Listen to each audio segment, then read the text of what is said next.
गे गोरकी छोड़ी हमारे गो बात सुन चलब दुनू गोटे साथ गाड़ी पर लक जब कोल्ड ड्रिंक पिलाइए जब करब दुनू गोटे बात। यो समूह भाई कहीं अपना स्टाइल में कहियो। सुन गे गोरकी छोड़ी हमारे गो बात सुन चलब दुनू गोटे साथ गाड़ी पर लक जब कोल्ड ड्रिंक पिलाइए जब करब दुनू गोटे बात।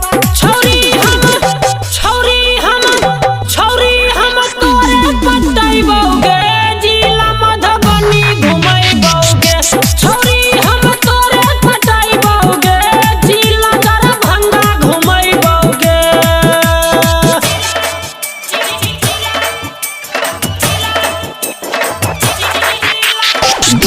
सुमित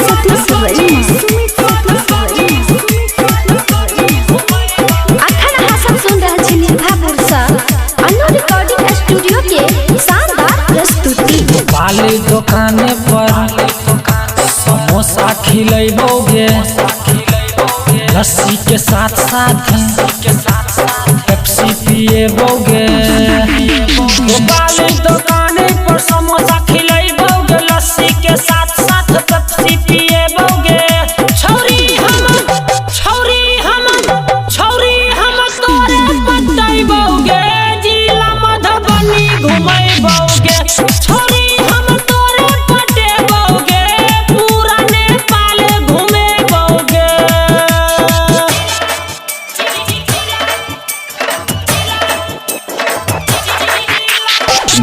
सुमित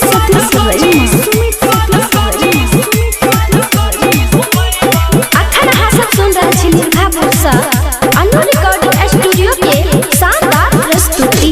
मुकेश दीवाना के मनन करिया गे शंभू रंगीला के लगे बजबिया गे। मुकेश दीवाना के मनन करिया गे शंभू रंगीला के लगे बजबिया गे।